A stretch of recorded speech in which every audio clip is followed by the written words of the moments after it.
afternoon, ladies and gentlemen, for the third time. My name is Dusza.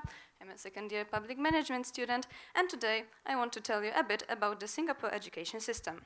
We'll start with a short overview, then I will discuss the three main parts of said system, and at the end I will tell you a bit about the ever-present rat race.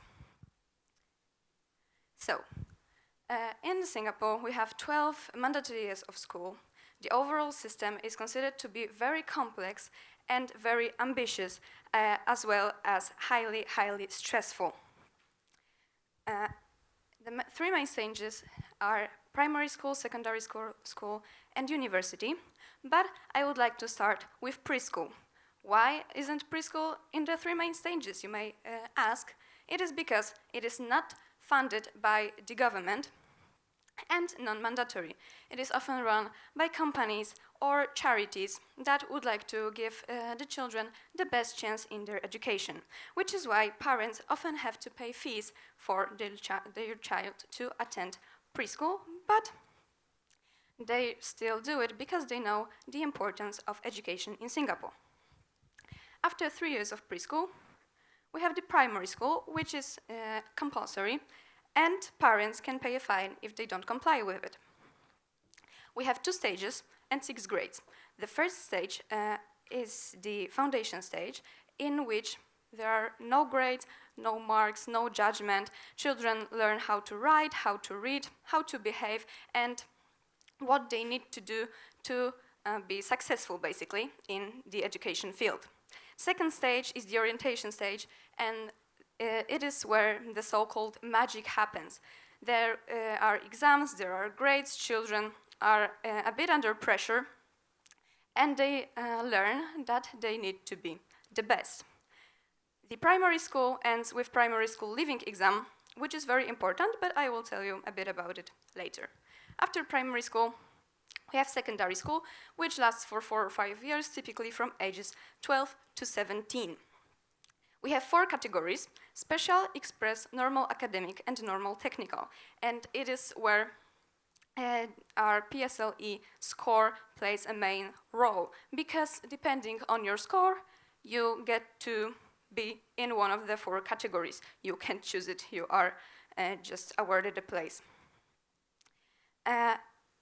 And in said secondary school, after 5 years, you have 2 ways in which you can go with.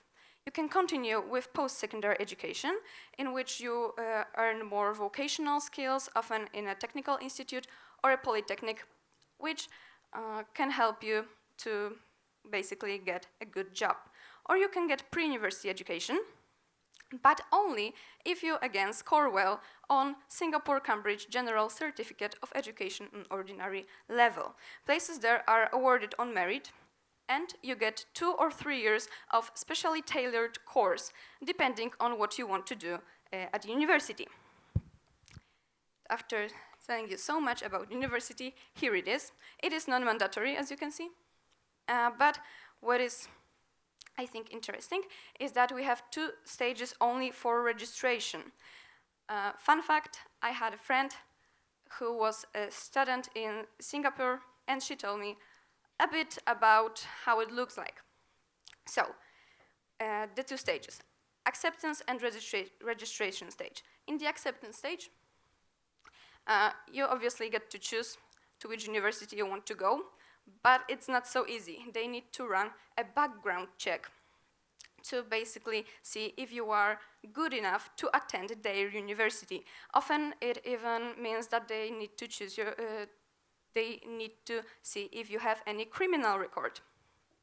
But when they tell you, okay, you can study with us, welcome, you need to send your documentation and all of your papers via the internet system, more like USOS, and we are basically enrolled. After that, the first 2 weeks of university are called the add-drop period, which basically means that you can add or drop your classes. You can see if they clash with each other or not, if you actually like the course that you chose.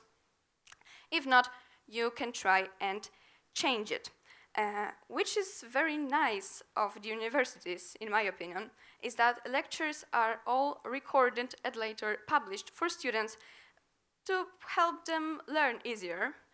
And that is because in the exam session, you have only one term of any exam. Only one go, no second chances, no retakes. Basically, you are in or you're out. And that is why it is said that the universities in Singapore are one of the best in the world, but also highly stressful and competitive, which leads us to our last part, the rat race. Rat race, for those of you who don't know, is a way of life in which people are caught up in a fiercely competitive struggle for power or wealth, or in our case, in places of education. Because children are from the very young age accustomed to long periods of studying, they need to know that they are the best, and they need to know that only the best of the best will remain. Often it means that children have many extracurricular activities, which can be everything from martial arts to piano lessons to different languages, except of English, because English is the primary language in Singapore.